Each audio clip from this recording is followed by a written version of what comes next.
So thank you everybody for joining today. We have this big topic today, US-China strategic competition and what is the implication for the Korea peace movement.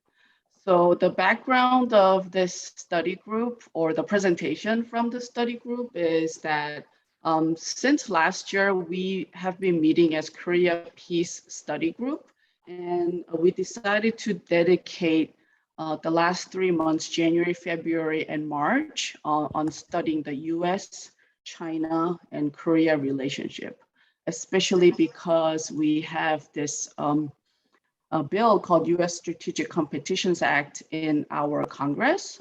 It is why the reason why we decided to study on this topic.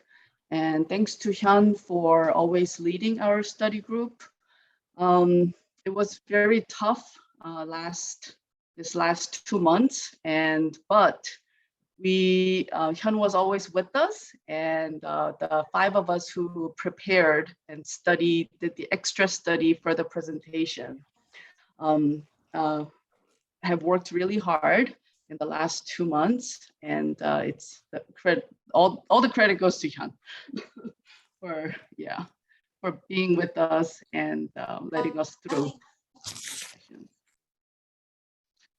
So a lot of people were asking, what is Korea Peace Partnership? It is still confusing. So I wanted to give a brief background on what is Korea Peace Partnership, because today we are meeting for the second time this year as Korea Peace Partnership Assembly. So we had our first meeting in January. This is our second meeting for 2022. So you can see this great slide that Alicia Choi, our Korea Peace Now Grassroots Network national organizer, created. You can see kind of the visual that Korea Peace Partnership, or KPP, includes all the organizations and coalitions like Korea Peace Network, Korea Peace Now Grassroots Network, and Peace Treaty Now. So brief background of these three, the main coalitions making up this Korea Peace Partnership is that Korea Peace Network started in 2015, PTN started in 2018, and Korea Peace Now Grassroots Network, we started in early 2019. So we are comprised of hundreds of multi-generational Korean Americans, veterans, students, academics, and peace activists who are dedicated to organizing for an end to the Korean War. The biggest activities that we have been collaborating is the Advocacy Week, the annual Advocacy Week, which is coming up. I'll be able to tell you more details when we have the details. Right now, we do have Korea Peace Partnership coordinators that meet somewhat on a regular basis. And these people are Kevin Martin, Dan Jasper, Kate Parsons. They represent Korea Peace Network. And Gu Lee and Danny Park, they represent Peace Treaty Now. And Colleen Moore, Alicia, and myself, we represent Korea Peace Now Grassroots Network and Women Cross DMZ. So that was brief background on the Korea Peace Partnership, and hopefully it sticks to you more and more as we gather under the Korea Peace Partnership space. And before we started the actual presentation, I wanted to give a brief update on the U.S. Strategic Competitions Act, which I received from my colleague, Colleen Moore, our advocacy coordinator of Women Cross DMZ. She wasn't able to join us tonight, but it's hard work giving us the legislation, all the updates, and providing the summary to the grassroots and all the activists. So I would like to give her my thanks and let everybody here know that this is, or the summary that I compiled in the slides were from her. So the China Competitiveness Package is composed of America Competes Act and the United States Innovation and Competitions Act. So the US ICA is the Senate version of this China Competitiveness Package. The Division C of US ICA is in the Senate is entitled the Strategic Competitions Act. And this contains severe, deeply problematic provisions. Strategic Competitions Act also includes a provision related to North Korea, which can impact the Korea peace movement. So why is this concerning to us? So worryingly, it uses the Cold War rhetoric in its characterization of China as the United States' greatest threat, and is becoming a catch-all bill for a variety of other US foreign policy priorities. So this is a worrisome bill for us to watch out for. And the reason why we have dedicated our last 3 months to study the historic and the current status of US, China, and Korea relationship. As you know, the location of Korea, proximity to China, South Korea's military alliance with the US, and some languages in these bills are all that gets factored into why we need to consider this legislation, watch out for, and the current political climate in the US and China, and the implication on Korea peace movement. So please join us in our presentation, and I hope you take a few things back with you after today's meeting. So I'll turn it over to Julie now. Hi, everyone. Thank you for being here. My name is Julie Bogdanova, and I am one of the Korea Peace Study Group members. On this call are members of Korea Peace Partnership and our joint Korea Peace Study Group. During the last 3 months, as Echo said, at the Korea Peace Study Group, we have studied US-China strategic competition, and today we'll present some of what we have learned, and then take time to discuss what the US-China competition means for the Korea peace movement. We look forward to your participation. If you have any questions, please put them on the chat. But first, let me introduce today's presenters. We have Doug Asbury, Echo, or Hyun-Suk Cho, Jenny Joy, and Caroline Berdahl. Also, this is the literature that we review. We have studied the treaties between South Korea and the US and between North Korea and China. We have also studied the US One China policy and China's One China principle that is not the same. We also review the US New Indo-Pacific strategy, as well as statements from the governments of China, US, South Korea, and North Korea. So this is the outline that we have been doing. First of all, Doug will be talking about the history of US and PRC relationship. Caroline and Jenny will provide us with an analysis about the domestic political concerns in the US and People's Republic of China. Jenny will also talk about the US and China's foreign policy postures with ECHO. And then Caroline will speak about treaties and militarization.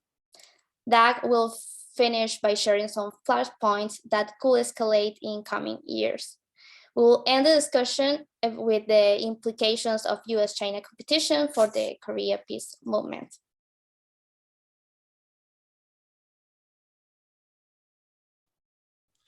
So I want to give some of the background of the US-PRC relationship, but particularly taking a look at some of the forces within the US that have led to it being the way it is. The white majority that has dominated the United States relative to other nations and groups of people has always sought to dominate them through economic power, a nationalistic form of the Christian faith, and the promotion of democracy, if necessary, at the tip of a sword. This has been the case internally. For example, the abuse and massacring of indigenous peoples in the Americas, the defense of slavery, Jim Crow and Chinese exclusion, immigration quotas, opposition to women's rights, voting rights for Blacks, LGBTQIA rights, and organized labor, as well as externally, the Monroe Doctrine, assassinations of elected leaders and/or the installation of US-friendly authoritarian regimes, such as in Iran, El Salvador, Panama, Cuba, and even post-World War II South Korea, in supporting the brutal Syngman Rhee regime and standing by during the Jeju and Gwangju massacres. In turn, it ignored friendly overtures from, quote, enemies such as Vietnam's Ho Chi Minh, whom the US aided against the Japanese, later ignoring his request for help against the return of a colonialist France. And even the Kim family in North Korea, which made several friendly gestures that were rebuffed or violated by the US in its quest to contain the rise of China. Anti-communism has prevailed as a motivating force in American politics, particularly since the end of World War II. Korea, Taiwan, McCarthyism, Mao's Cultural Revolution, Cuba, Vietnam, giving rise to the arms race, mutually assured destruction, and the development of WMDs while neglecting domestic concerns such as poverty, healthcare, justice for all, and corruption in politics and business. Though the League of Nations and the United Nations offered rays of hope, the ease with which powerful and not so powerful actors can ignore or subvert such efforts at peace building without consequence is dispiriting. Beginning with Nixon, as long as the People's Republic of China was economically and militarily weak, the US was willing to collaborate with them against the USSR once the US got over the 1 million Chinese volunteers having supported Kim Il-sung during the Korean War, and Mao having relegated Chiang Kai-shek's Republic of China, the ROC, to Taiwan. The US was actually about to abandon Chiang and Taiwan to Mao's forces when the Korean War began. The 7th Fleet was actually sent in to protect Taiwan during the war. After the armistice, the US signed a treaty of protection with the ROC that lasted until the PRC supplanted the ROC in the UN in October 1971. More will be said about this later, but upon the PRC's admission to the UN, the US adopted the One China policy that corresponds to China's own One China principle, both of which acknowledge that there exists only one China that is the rightful government of mainland China and Taiwan, and that the reunification of the PRC and the Republic of China, the ROC, should be done peacefully and with full consent of the Taiwanese. China's principle is clear in its intent, while the US's policy is intentionally ambiguous. During the Carter administration, the US developed an agreement to arm Taiwan to the degree it needs armaments to dissuade the PRC from taking over Taiwan by force. US businesses have multiple interests worth billions of dollars in both the PRC and the ROC that rely on this protection. Though many Koreans desire to continue protection of the American nuclear umbrella, many other Koreans resent US opposition to its full national sovereignty and consider the US an occupier. More will be said about this later also, but China's adoption of capitalism for the sake of its developing its middle class contributed to the destruction of the middle class in the US that was enabled by the anti-union activity that took place, especially under the Reagan administration, and was promoted by the passage of right-to-work laws in various states and the shipping of jobs to China and other nations in which corporations could pay lower wages and not be encumbered with all the worker protection and environmental protection laws that were in force in the US. More will be said also about this later, but as China grew more prosperous, it began to use its increased wealth and political influence to challenge the US hegemony, and to do so through not only reaching out to provide goods and services to nations the US had neglected, but even to tie US allies such as South Korea, Australia, and India more closely to China's own interests, often through becoming a major trading partner of those allies. South Korea is caught in the middle of this conflict, much as it wishes not to be, since it has a mutual defense treaty with the US, but China is its largest trading partner. Since South Korea believes it must rely on China to help it work out its differences with North Korea, it cannot afford to alienate China, and yet it wishes to continue having the military power of the US to protect it from Chinese North Korean aggression.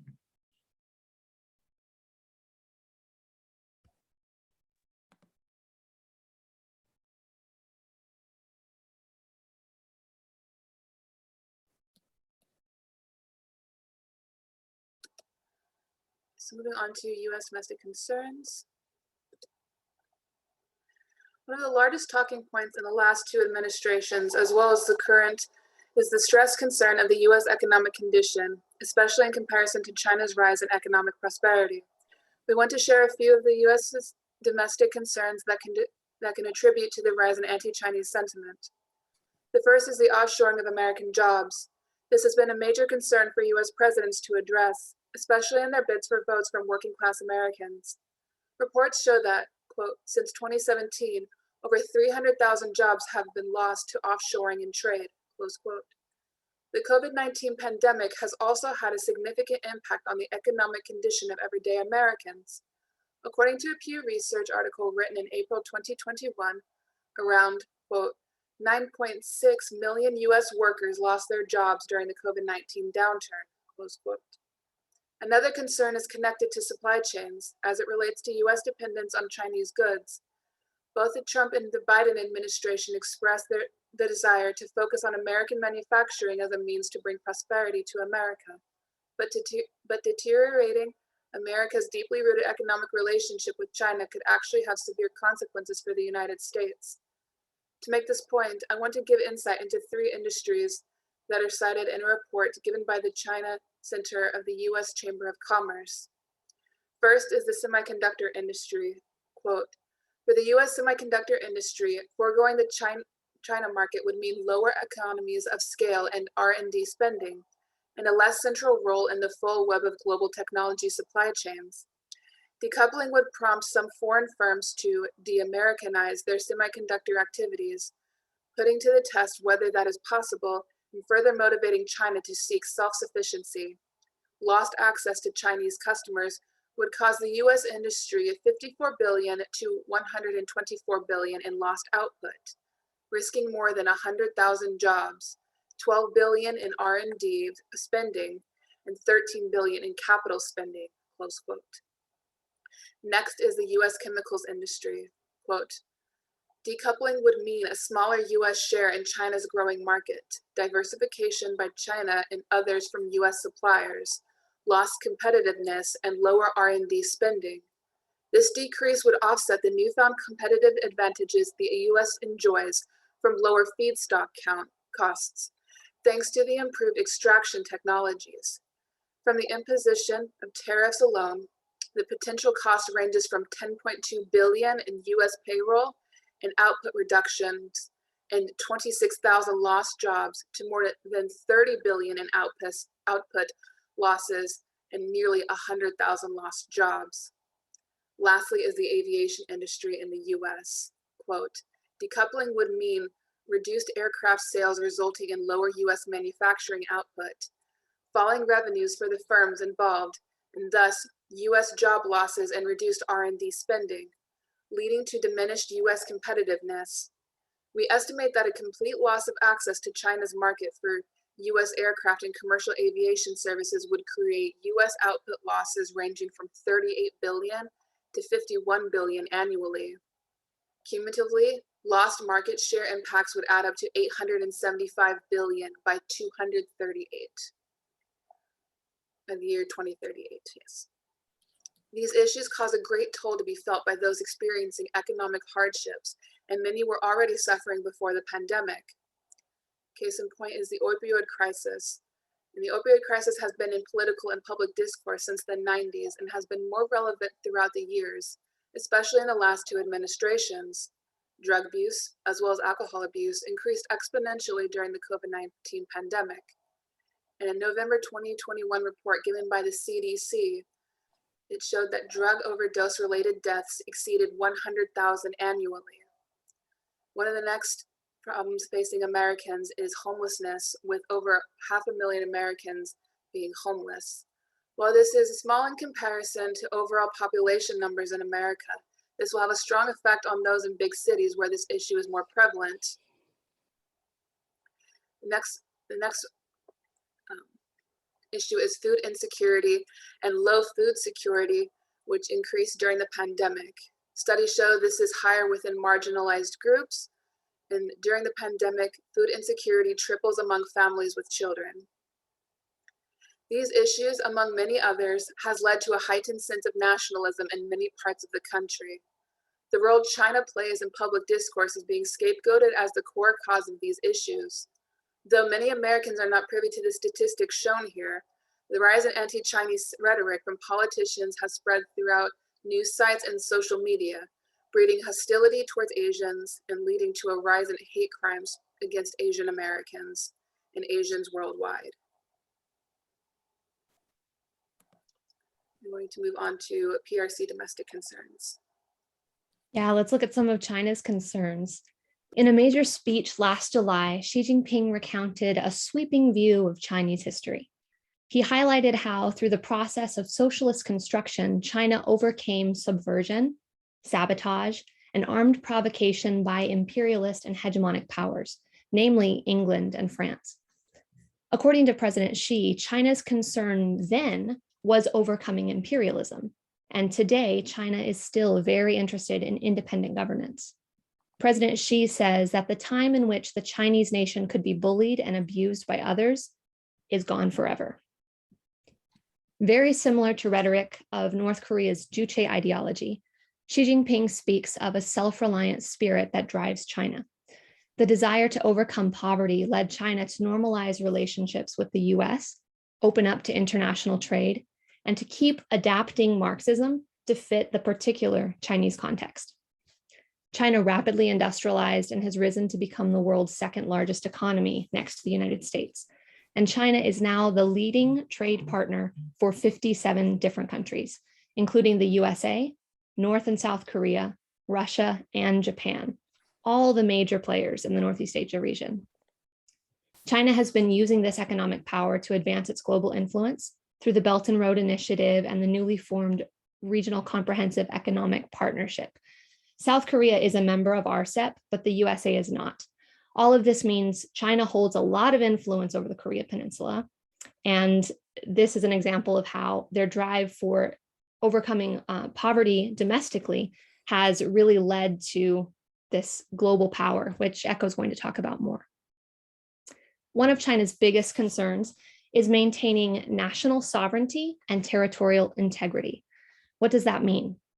It's a phrase that Chinese officials use over and over, and it comes out of the UN Charter and China's One China principle. According to the One China principle, China's territory includes mainland China, Hong Kong, Macau, and Taiwan. Although Beijing's government does not control Taiwan, this is a very hot topic, and China considers it a domestic issue in which other nations should not meddle. It's China's official policy to advance peaceful national reunification with Taiwan, which means Beijing at some point intends to absorb Taiwan. Xi himself has said, we must take resolute action to utterly defeat any attempt towards Taiwanese independence and work together to create a bright future for national rejuvenation. President Xi loves to speak about national rejuvenation. It's a two-staged plan to achieve the Chinese dream of moderate prosperity by 2021, which has been declared a success, and global power by 2049. This is well underway. President Xi has said that without the Communist Party of China, there would have been no new China, and there can be no national rejuvenation. So by that token, upholding China's party leadership is paramount to his plan for China's continued growth. Under President Xi, there has been a renewed push for ideological unity. They've been re-emphasizing political education of youth, religious minorities, and ethnic minorities. Some of China's political education measures, particularly the camps for Uyghur minorities in the Xinjiang region, have drawn scrutiny and condemnation from the US and the international community. To which Xi responds, China is eager to learn what lessons they can from other cultures. However, he says, we will not accept sanctimonious preaching from those who feel they have the right to lecture us. He says China will continue to work to promote shared human values and will continue to champion cooperation over confrontation and to focus on mutual benefits instead of zero-sum games. He says that the Chinese nation does not carry aggressive or hegemonic tendencies, and that they will oppose hegemony and power politics. This is a quote from him. He is saying that anyone who would attempt to bully, oppress, or subjugate China will find themselves on a collision course with a great wall of steel forged by over 1.4 billion Chinese people. That brings us to the US's foreign policy posture. The USA could never be accused of being a bully or a hegemon, right? We don't use domination to rule the world, do we? Well, our government is quite forthcoming about these issues in our foreign policy strategy. So we'll take a look at a few examples here. Yes, the US is concerned about China's increasing influence as a threat to US dominance. And that is actually driving our policy decisions, though it may not be in the direction many of us would like. Since 2012, the US government has been pivoting towards Asia.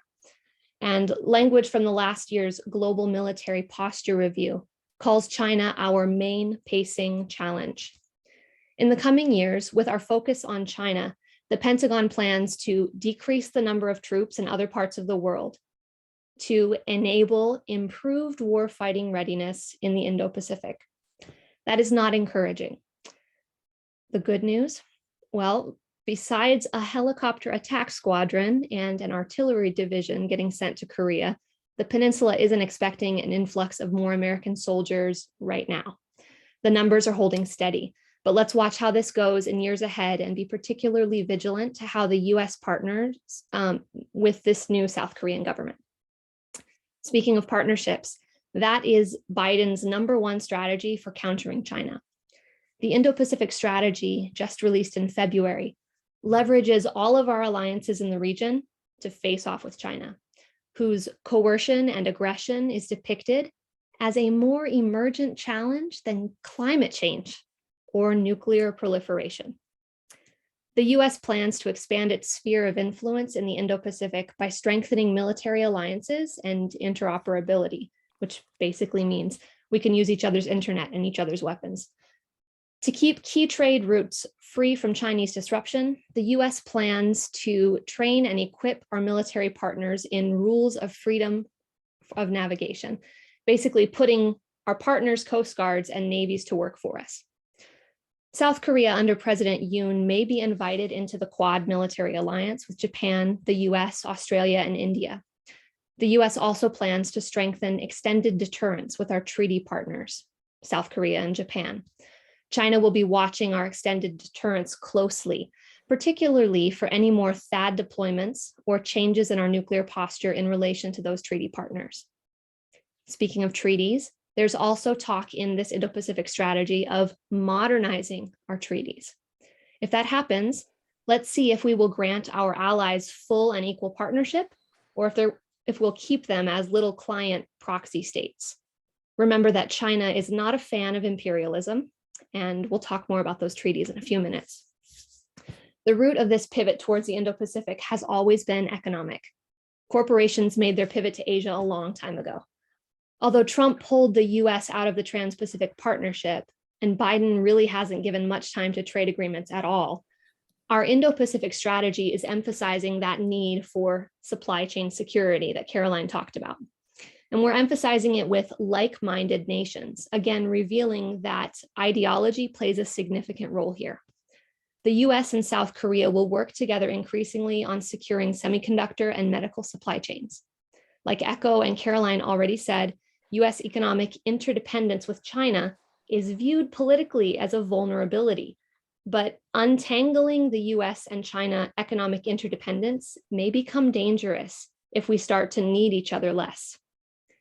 Finally, we should note that the strategy emphasizes responsible management of competition with China, putting diplomacy first before other options, and including partnership with China on issues of mutual concern. That includes the DPRK, denuclearization, and climate change. We should really encourage our leaders to seek out opportunities to work together rather than isolate each other. Thank you, Jenny. And what are some PRC's foreign policy posture? So many of the things that Jenny mentioned as PRC's domestic concern is also reflected on their foreign policy posture.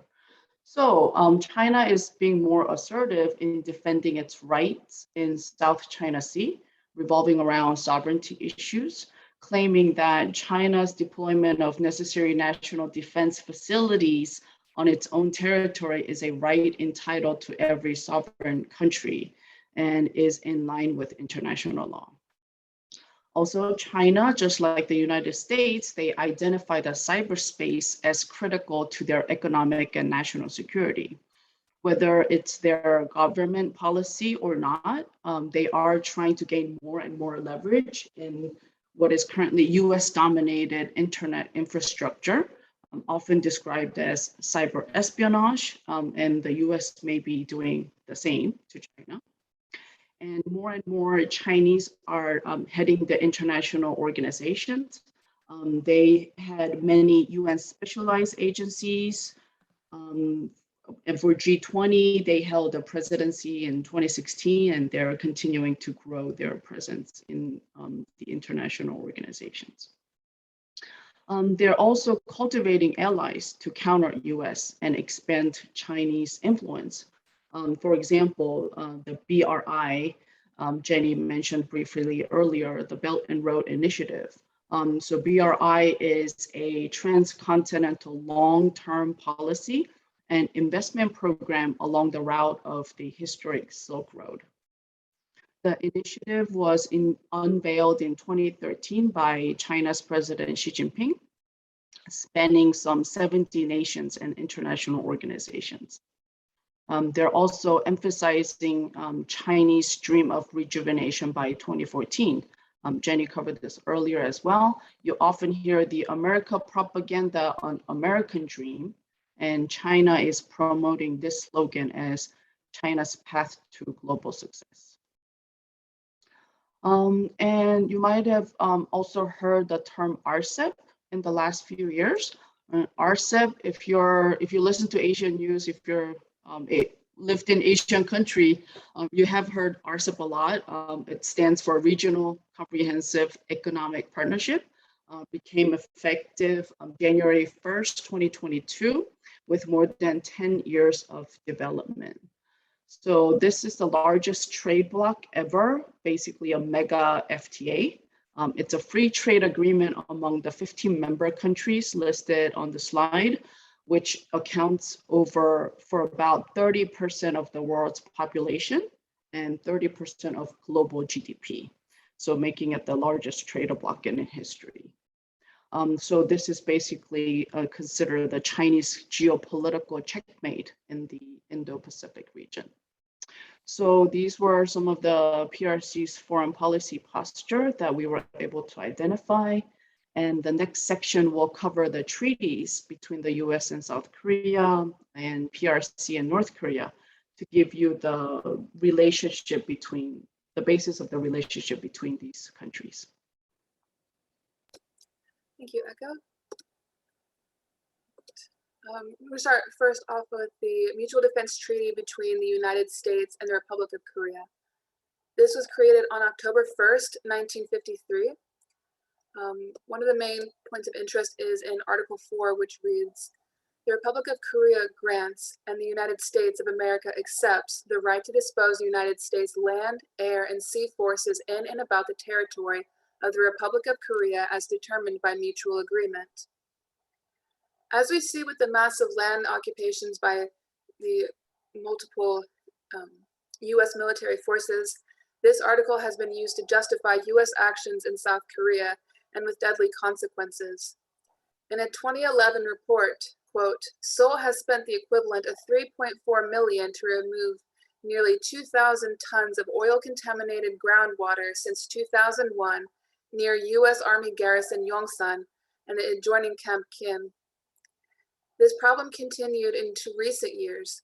A 2018 report showed, quote, "A Group 1 carcinogen was detected in 16 of 41 observation wells near Noksapyong Station, with levels as high as 1,170 times the standard mandated by South Korea's Groundwater Act." Well, this was a 40% decline from 2004, when observation began. It is still very high. Close quote. Now we're going to be moving on to the Treaty of Friendship, Cooperation, and Mutual Assistance between the People's Republic of China and the Democratic People's Republic of Korea. And this treaty was created on July 11th, 1961. One of the points of interest in this treaty is under Article 2, which discusses how when one country is under attack, the other is obligated to provide military aid. Another point of interest is in Article 6, and this says, quote, "The contracting parties hold that the unification of Korea must be realized along peaceful and democratic lines, and that such a solution accords exactly with the national interest of the Korean people and the aim of preserving peace in the Far East," close quote.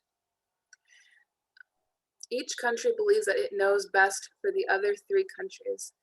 And with the US having the power to lead the South Korean army in a time of war, who will really be the ones to listen to the interests of people in South Korea?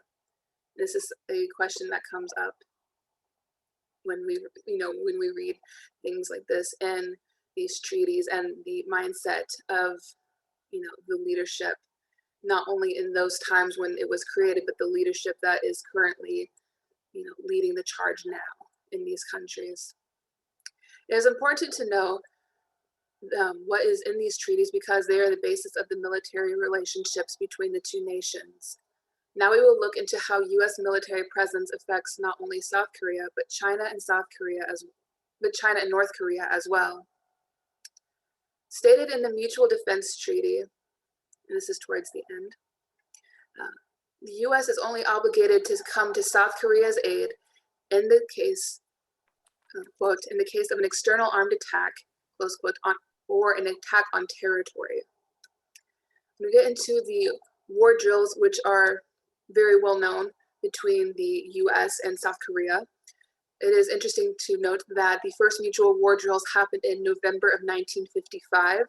This is 16 months after the Korean War ended. Studies have shown that suspension of military exercises have proven to be successful in reducing tensions and advancing diplomacy.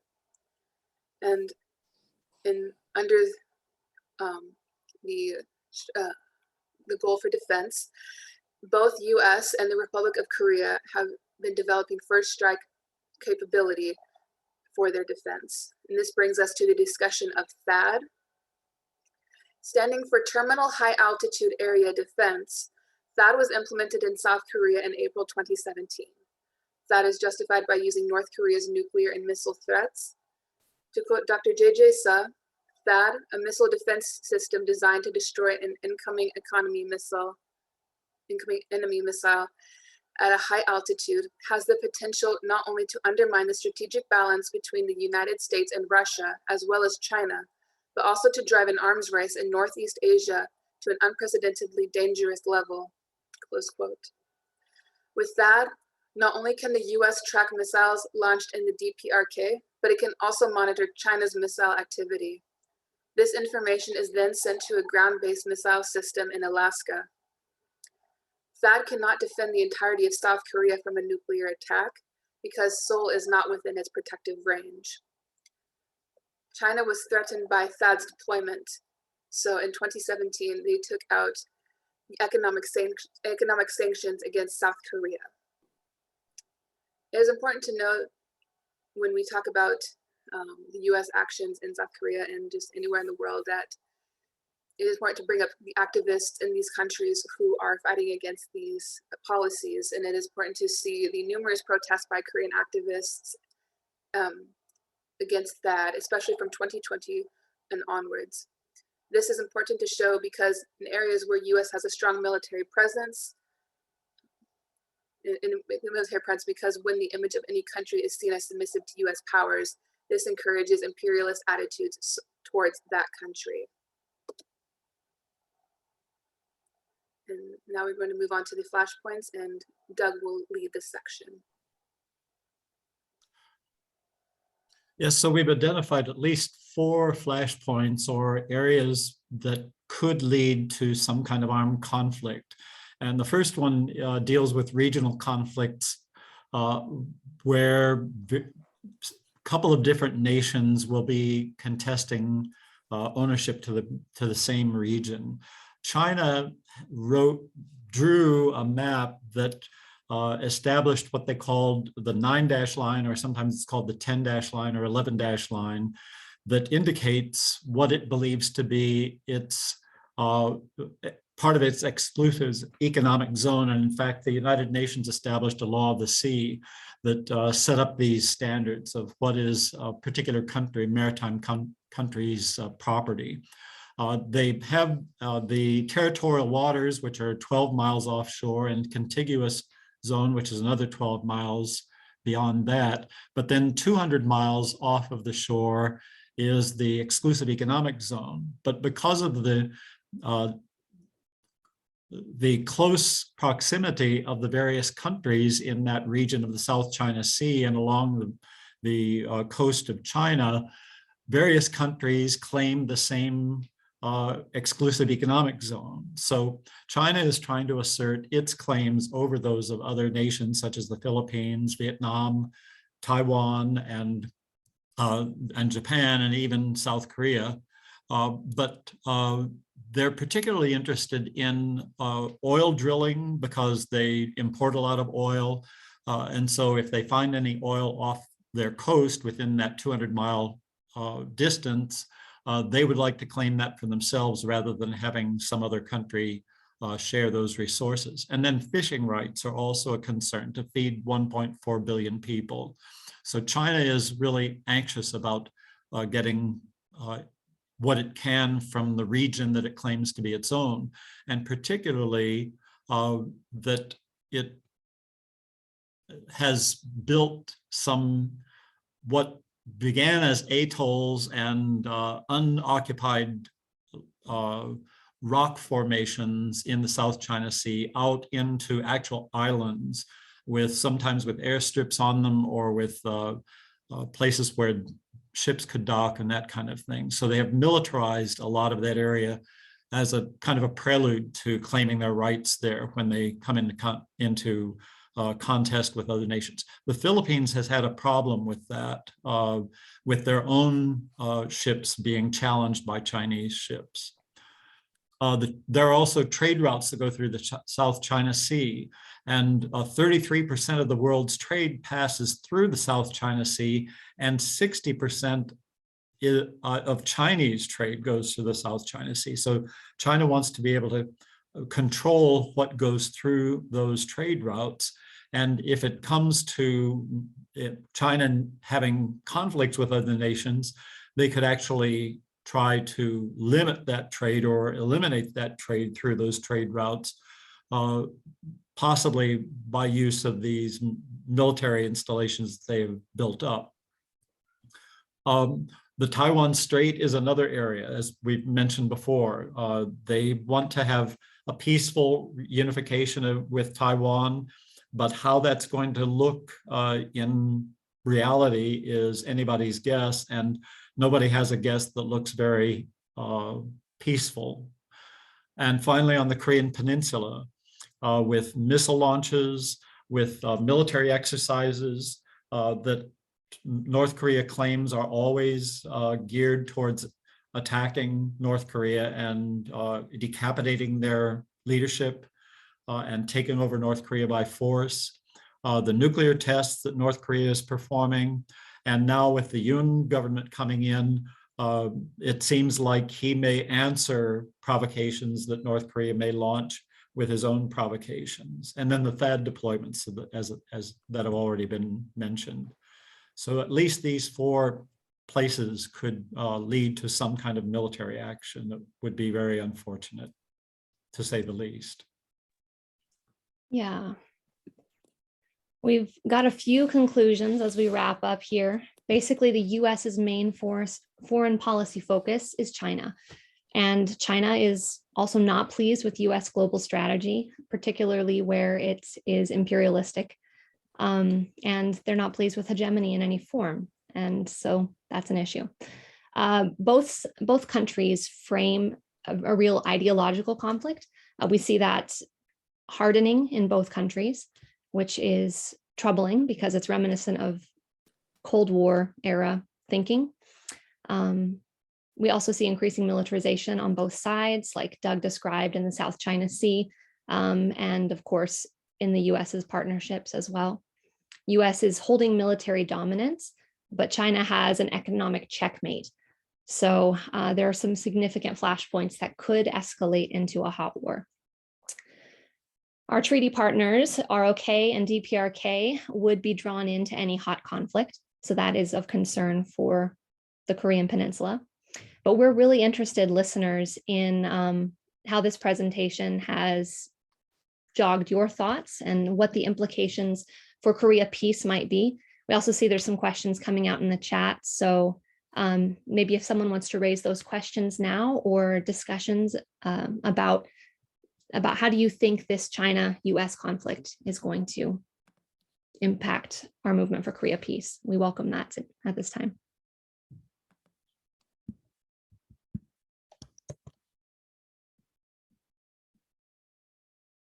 I saw that Hyun Song had asked about THAAD. Would you like to ask your question?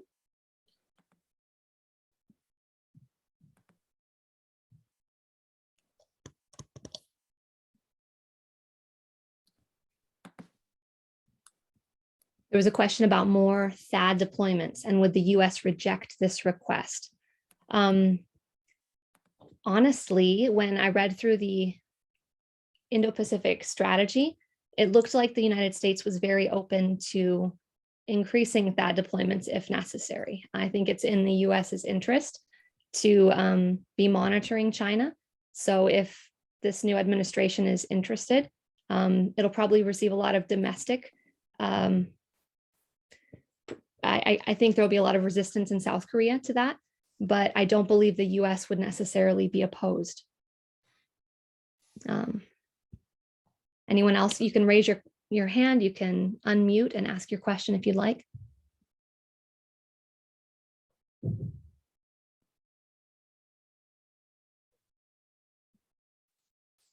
Chun, in a way, sort of answered Mr. Hyun Song's question as well, that U.S. will resist it not to provoke China. So that's definitely one angle, I think, on the That is one angle. I think yeah, definitely will play into it.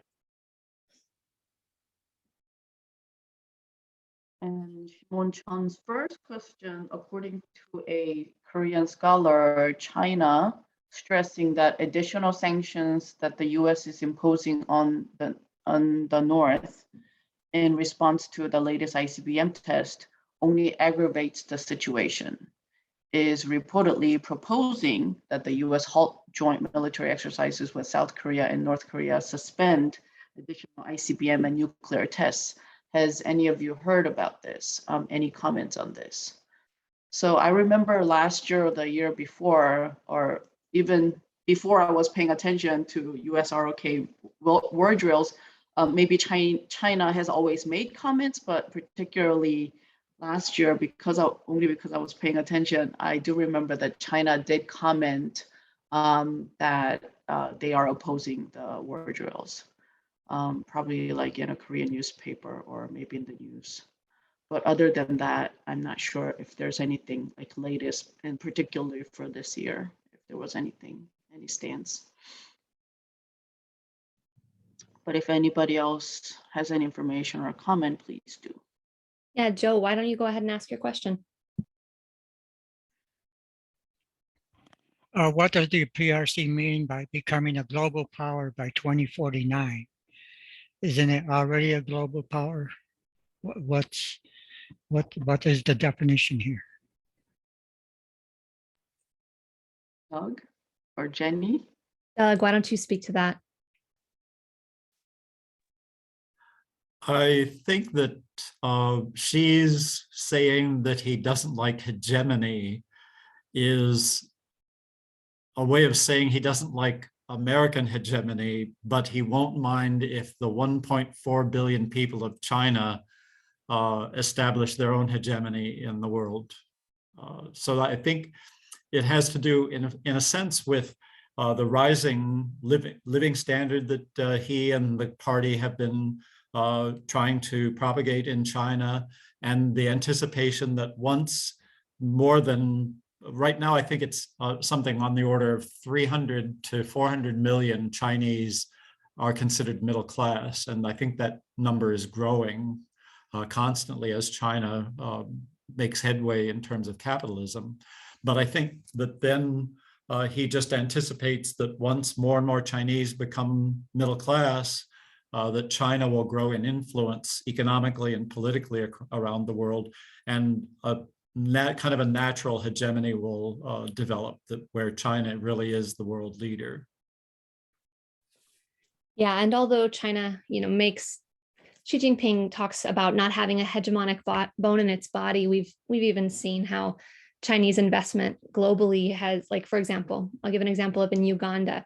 China loaned a bunch of money to the Ugandan government, and when they defaulted on the loan, China went and said, "Oh, we will take your airport. We will take your national airport. It's ours now." So I think China's playing some, they're making their moves. They're using their influence.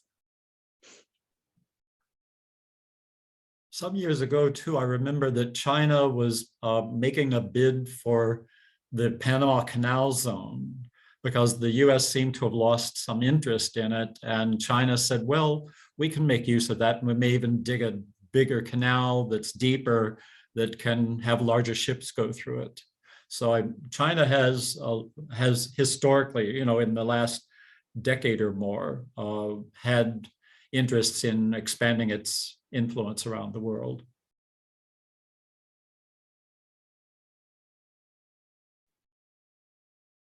Feel free to unmute and ask your question.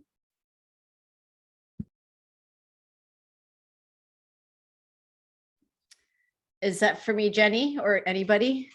That was for anybody, but welcome, Christine. Hi, everyone.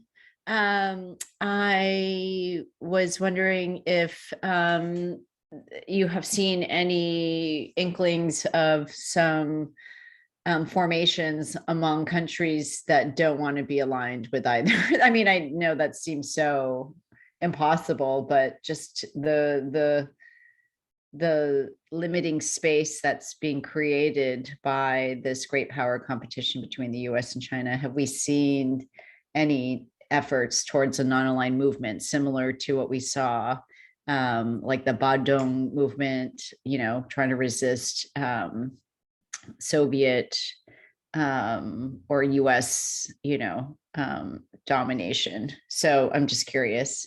And also just, I mean, even obviously not at the national or state level, but conversations that are taking among civil society or, people's movements. I would offer, and this is a big question because now that the Moon government is going out and the Yoon government is coming in, I don't know whether the Southern strategy, the new Southern strategy, or the new Northern strategy that the Moon government propagated will continue.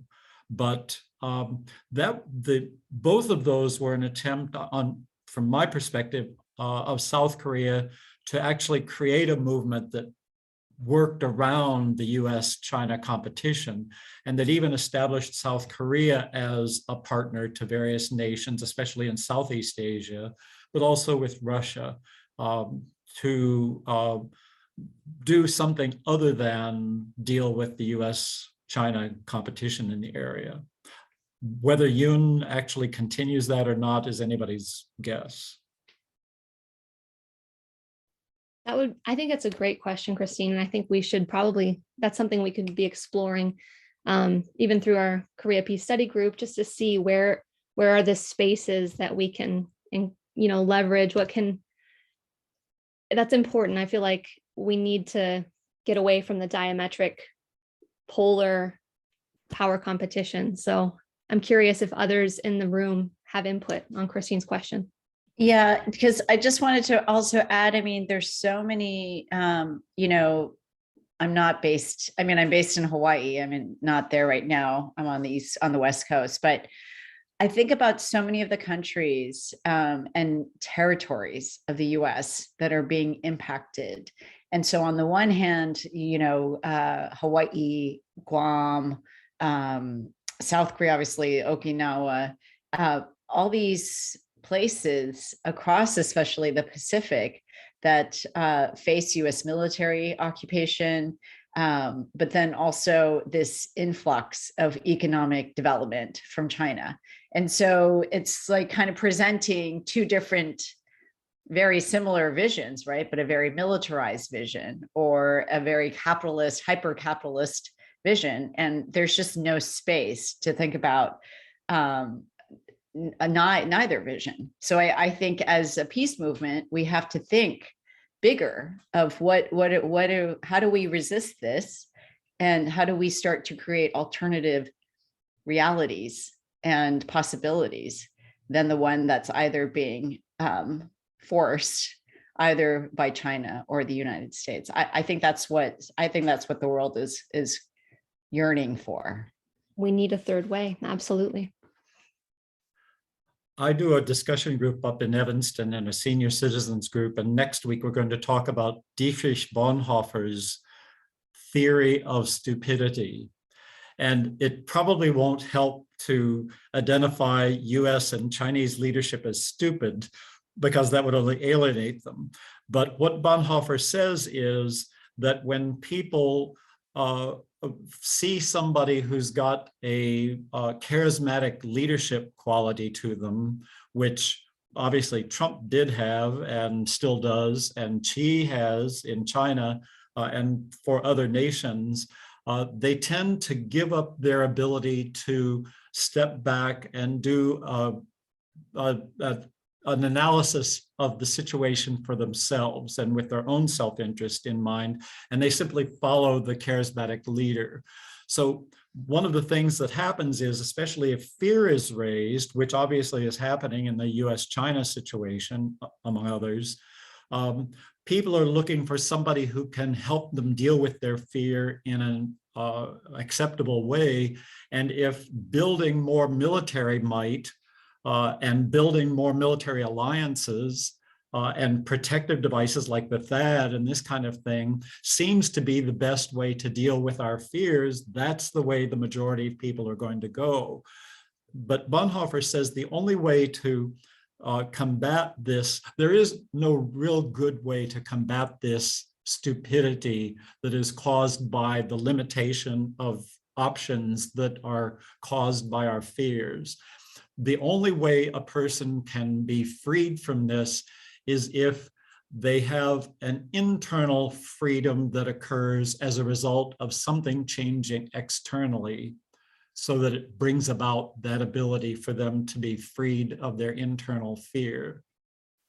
For us to advocate the signing of a peace treaty on the Korean Peninsula, if people could actually buy into that, and we could help them see how that is going to free them of many of their fears about what could happen in Asia, that may be the thing externally that could result in an internal sense of freedom, that we can go in a different direction.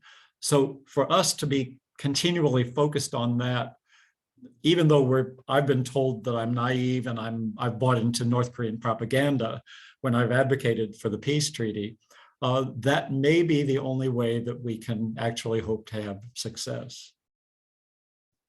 I see that Pamela asked a pretty important question too, which I think is, as we watch the conflict in Ukraine unfolding and how countries are responding, we're going to see if we're finding space, Christine, like you're talking about.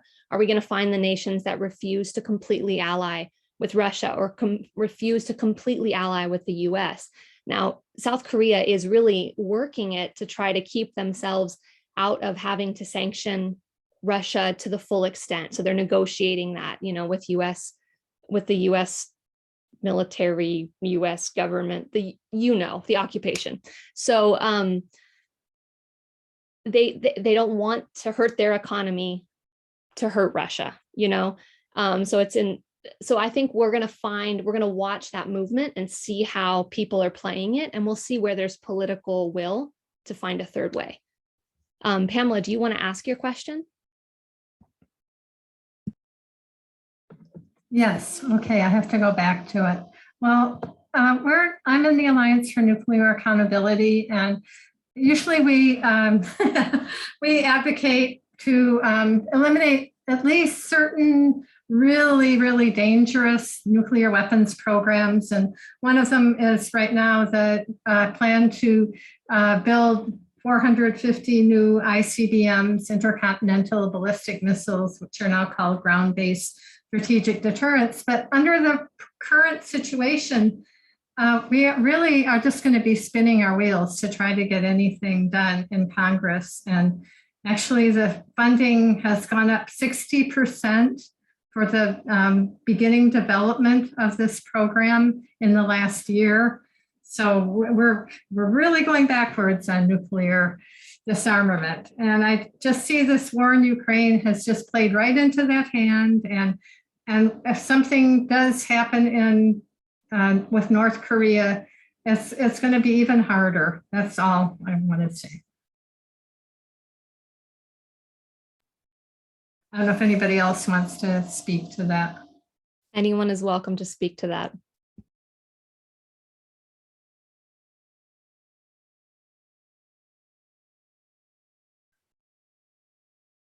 I really admire the work that's going on for nuclear abolition. I think it's great. I think it is an uphill battle, but it's encouraging how many nations have signed on to that. That might be another place where we see a political indication for, you know, who is looking for a third way, who are the people that are trying to see these weapons abolished. That might be another avenue. Yeah, there are 60 nations who have signed on to the Treaty for the Prohibition of Nuclear Weapons now. So it keeps going up every year. Solidarity. Yes. Pamela, am I correct in saying that at one point North Korea signed on to that, and then there was something that happened that they took their name off of that treaty? I think you're right. And I don't remember all the details, but yeah, they did ratify it, but I think they had voted for it initially. I also Yes. know that the when the Clinton administration worked out the agreement with North Korea, I believe what we learned was that North Korea did only one missile test during the effective life of that agreement. But when the Bush administration marked North Korea as part of the axis of evil, North Korea said, okay, no more do we abide by that agreement with the Clinton administration forged with us. And that was the trigger that caused them to do more nuclear tests and more missile development. So they have been working for coming to an agreement with the United States to end their missile program. One of the other things is that North Korea saw what we did with Saddam, or with Gaddafi when he gave up his nuclear weapons. We killed him. So how can we actually violate our own standards and expect people who want to do business with us to think that we're going to honor any agreement we make with them? We have to become moral and ethical in our own behavior with other nations. Otherwise, we'll never be able to make any progress. Like with the JCPOA with Iran, exactly what you're talking about.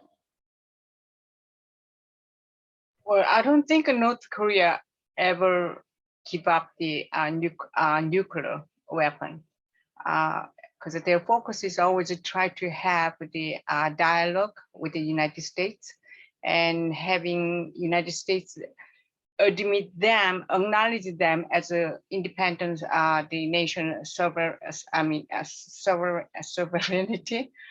Yeah, so that's always a focus. And then, but if United States doesn't bring up develop the dialogue, but only think about our own, United States' own interest in terms of military and economic or whatever, then they always that triggers them, and then use that whatever the weapons. So, but they're not aiming to North or South Korea, and then so United States has to really keep continuing the dialogue rather than seeing from their own interest, political, ideological or military or economic interest. So they had really have to see 72 years of their role and in terms of ally with the South Korea, but it's not. It should have stopped, not against. I mean, should have stopped of the against so as a evil or whatever the enemy. But they really have to bring that dialogue and then to admit them as a own country, and that way I think so. United States has main role how they. I mean, I'm not saying they give up, but they really have to develop, understanding what North Korea is about in terms of totally the ideology, the political ideology different, but they have to learn about 72 years, what's difference and the way they kept their strength out of that, the power that doesn't have much, but that is their strength. They really united in their own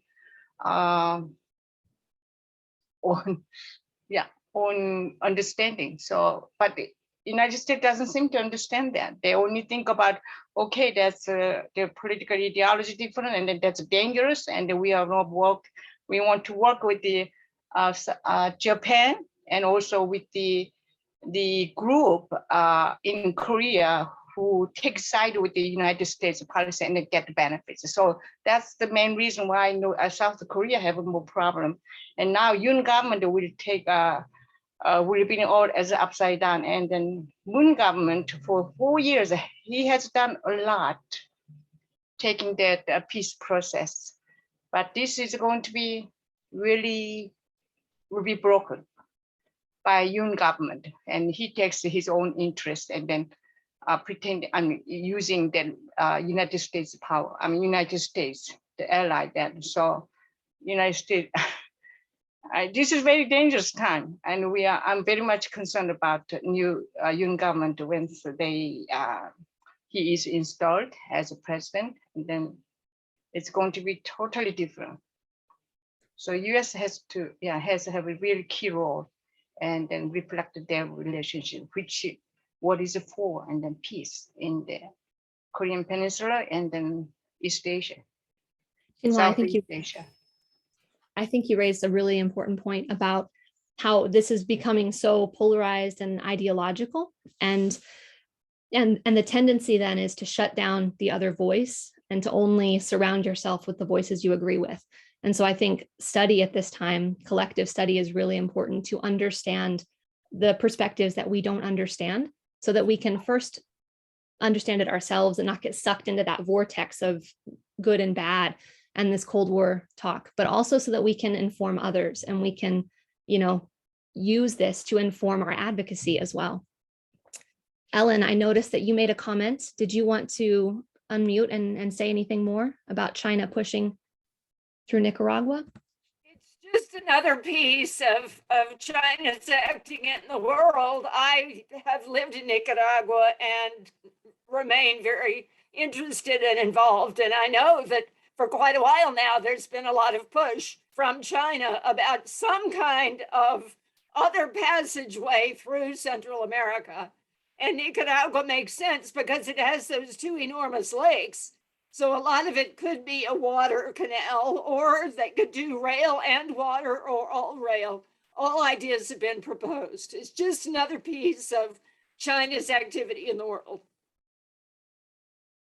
Thanks for bringing that piece. I was unaware of that. Echo, do you want to say anything about ASEAN? Not necessarily, but when Christine brought it up, I thought about ASEAN maybe can be a breakthrough. Yeah, they had there was that really good Quincy Institute talk about ASEAN recently, and talking about how within ASEAN, when the US isn't part of that network, they're able to negotiate and work and find solutions quite harmoniously. But they say whenever the United States comes into the conversation, it usually becomes very forceful and a lot more difficult to negotiate. So we probably have a lot to learn from ASEAN, and maybe ASEAN is going to be a great resource to mobilize more fruitful negotiations. Kathleen, did you want to speak up about the Path to Peace report?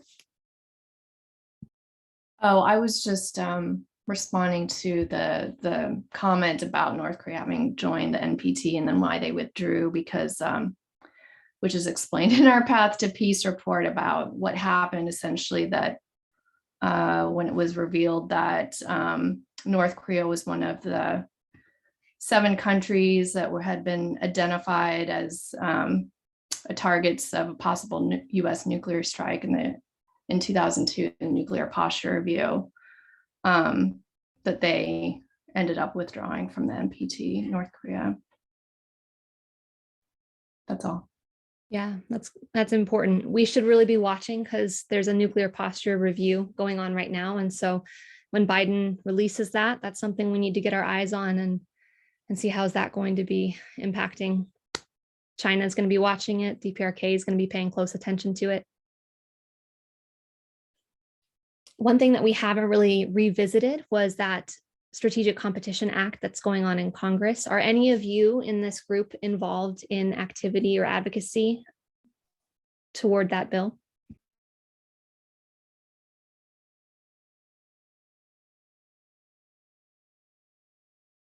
The Competes Act? Here, is that which one? Yes, the China Competes Act. I know Peace Action has been somewhat, or through working with some other groups. I would welcome if anybody has any insight or any action steps that we could be taking towards that. That's one way that I think we could push back against this polarization as well, because there's some stuff in that bill that's really going to stratify our opposition towards China and towards DPRK and leave us with less diplomatic options. So if anyone's got advocacy tips, actions we can take, please post them in the chat, unmute and speak up. So last year, some of you might remember that we circulated an action to write to your Senate before the Senate version did pass. It eventually did pass, but we did a round of action last year in May. If there is anything that comes up, I'm sure Colleen is going to let us know, and we'll be circulating an action. But the bill itself is like hundreds of pages, and it's like, as I said, catch-all bill that is so broad and wide, and it's something that it's not going to be easy for like the grassroots activists to look out for, but we have somebody like Colleen who's always looking out for the dangers and our next steps as necessary. In our discussion group, our study discussion group, Doug raised an important point that Biden said he would honor the Singapore agreement. Doug, did you want to raise that here?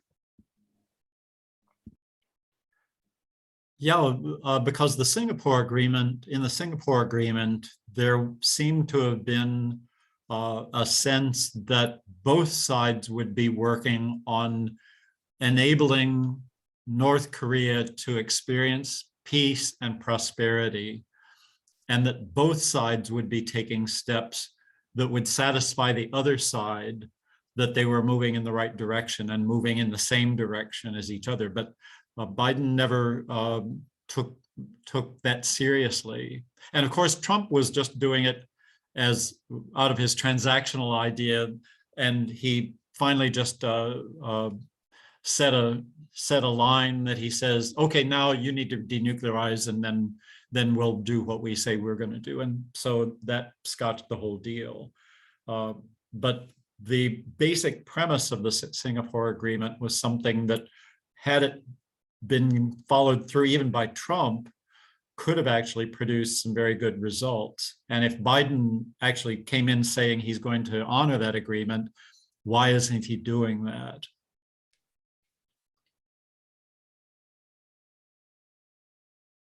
Agreement is basically, to my understanding, is the request of a complete denuclearization.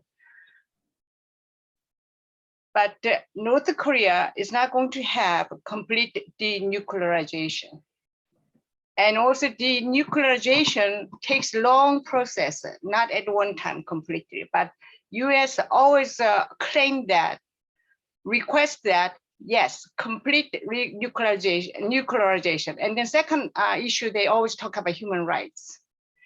But the human rights in North Korea, they have a different concept, and they are more they are coming from their own party centered issue, and then that is the if someone is go against it, that's kind of more human rights is basically more collective with their human rights.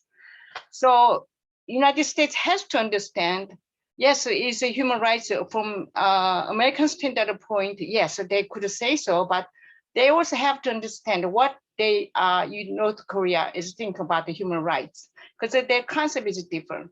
So those two are always the United States claim that, okay, it's not going to work. And then they always keep going on without having deep dialogue and without having understanding clearly. That's what I see there. That is an important point, Xinhua. Yeah. Go ahead. Another thing I'm very much concerned about the current political situation in Korea. Once the Yoon government starts in May, and even before May, and then their groups, their group leaders of Yoon, the president-elect Yoon, keeps sending their leaders to the United States, have their own the advocacy. So I hope the United States has.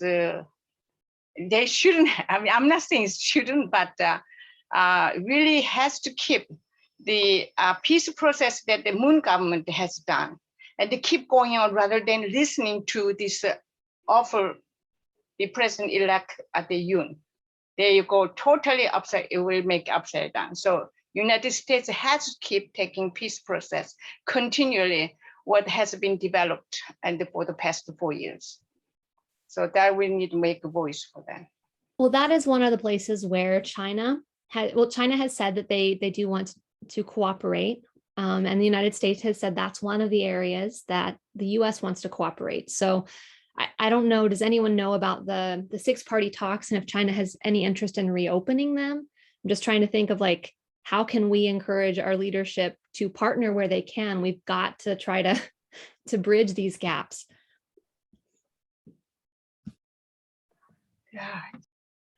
I can't answer that specifically, but I had to look up to find out what the basics of the Singapore Agreement were.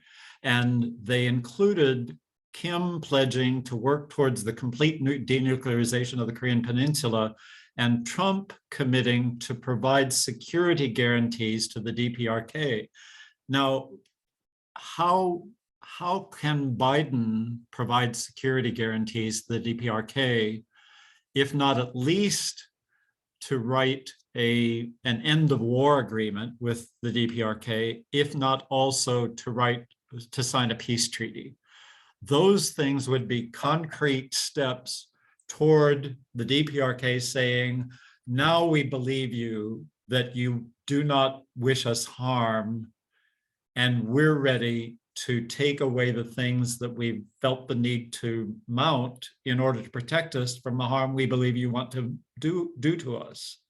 But if the Biden administration doesn't do something to assure, something concrete to assure North Korea that we do wish them no harm, including stopping the war drills that clearly mean to attack, are preparing to attack North Korea, and also signing a peace treaty, then why should Kim do anything to denuclearize? Well, signing a peace treaty would take away one of those potential flashpoints as well, right? We end this war. We've taken one of those 4 flashpoints off the table where China doesn't have to worry about getting sucked into a conflict on the Korean Peninsula. Now, then what do we do with the troops in on the Korean Peninsula? And many people argue the US doesn't want peace on the Korean Peninsula because it might mean troops have to leave. It might not serve our interests. But with a president like Yoon, I'm sure they can renegotiate. Not saying that's a good. As Douglas said, yes, peace agreement is the primary step. Then the other issues are step by step. It'll take time, but first of all, peace agreement should be done with Biden. With other yes, prerequisite they have, but they have to get rid of those prerequisites first, and then prerequisite and pre-requirement, and but peace agreement first. Then the other one will be slowly resolved. Solved. I think. But one of the things we have to ask is, what is our justification for having American troops in Japan? We've got them stationed in Japan. Is that to guard against North Korea? I don't think so. I think it's to guard against China.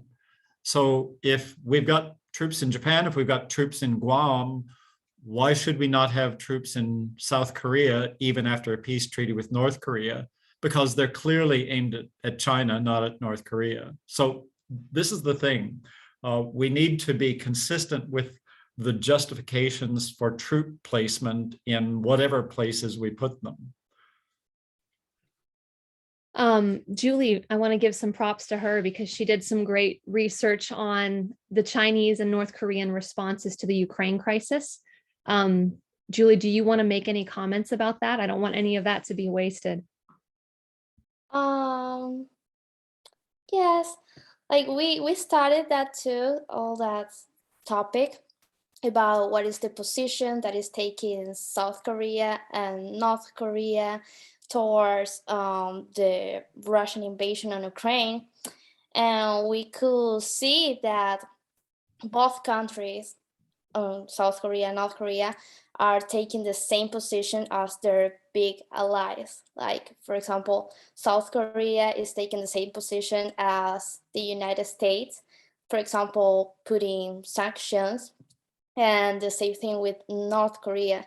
They don't put sanctions, but they support in some way the position of China. We also see some official statements that both countries made, and we have been studying that too, but we didn't add that to the final presentation. Thanks for looking at that. I think it's super important to see just their South Korea, North Korea falling into line behind these two big regional powers. We got to keep that in mind. I think we need to be working for that peace. We really need to be pushing.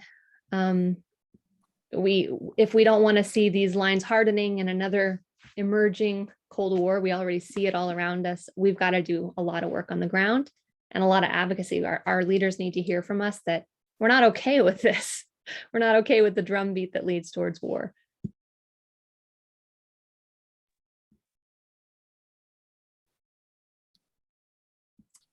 We got 4 minutes till the end. If there's any burning comment, get it out now.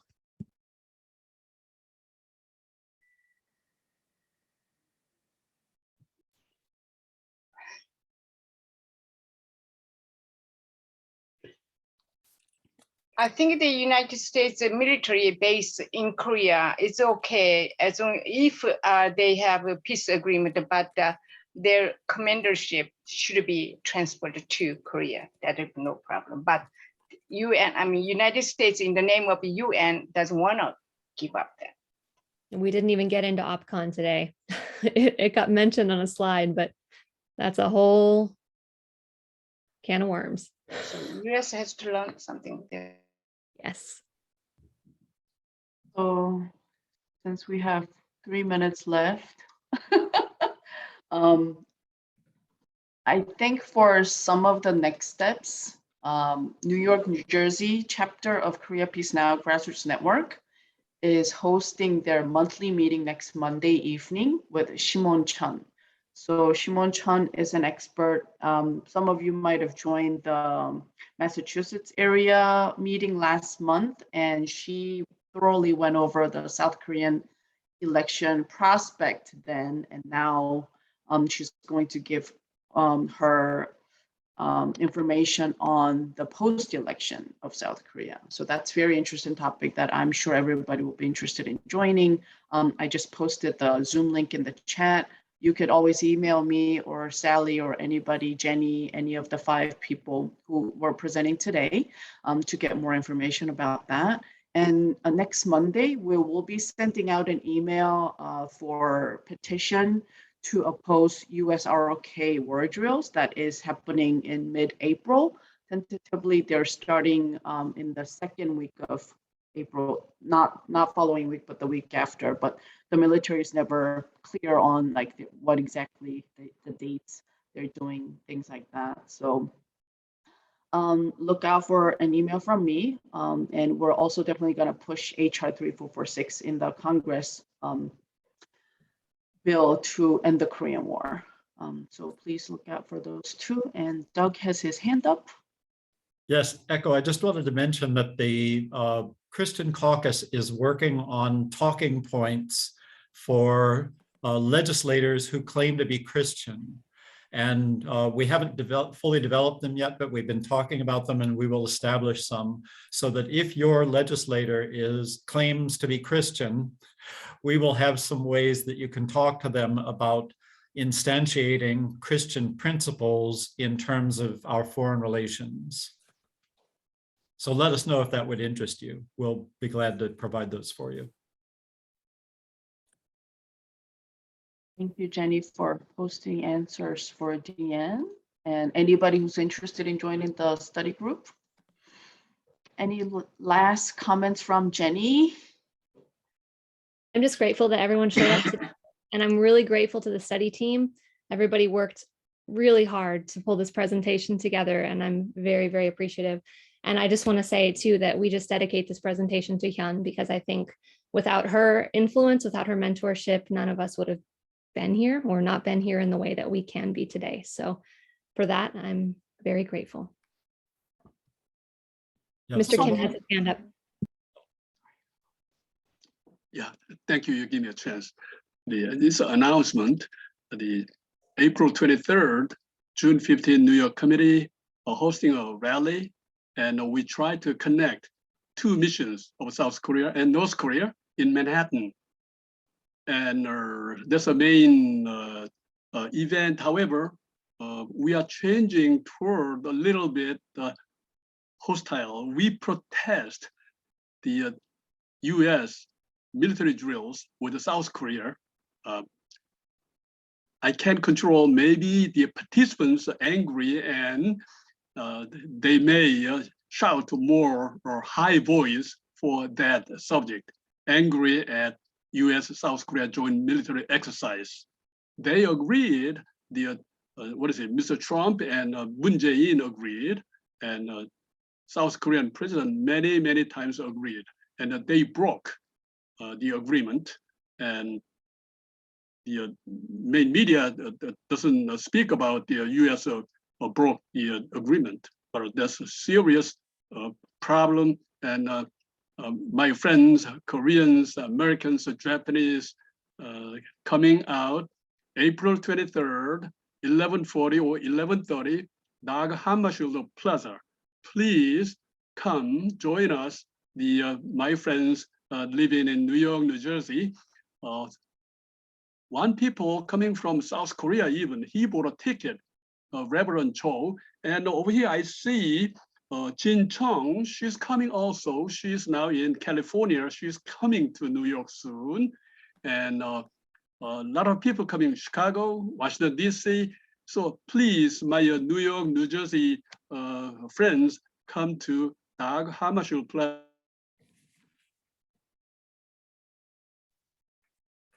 Rose. Oh, no. What's the date? It's April 23rd. Saturday. Oh. Right. Oh, Subok is alive. Okay, he's back. Repeat the location where you're going to be gathering. Dag Hammarskjöld Plaza is 47th Street and 2nd Avenue. We gather there and we march. And Echo has information about that if anyone wants to email her. Well, we have a peace stand every Saturday, and I think we'll focus on Korea, and I'll get out our Korea signs and we'll hold those up in solidarity with you. We'll be thinking of you and praying for you. Saturday in Milwaukee, Wisconsin. I love the solidarity in this group. Thank you, everyone. Echo, do you want to close us out? Yeah, and so many activities happening too. So thank you everybody for joining tonight. We are all grassroots activists and none of us 5 people who prepared are experts, but we did try as hard as we can and we spent a lot of hours reading and discussing the points and so I really hope that you can see and give a lot of appreciation. I definitely have a lot of appreciation for everybody and everybody who joined tonight. So please join our study group in the future if you're more interested. You don't have to be prepared, although it's better if you do read ahead of time before joining, but anytime and please stay with the Korea Peace Partnership so that we are working together for ending the Korean War with the peace agreement. Thank you so much and see you soon. Good night, everyone. Thank you for coming. Good night. Thank you so much for your hard work.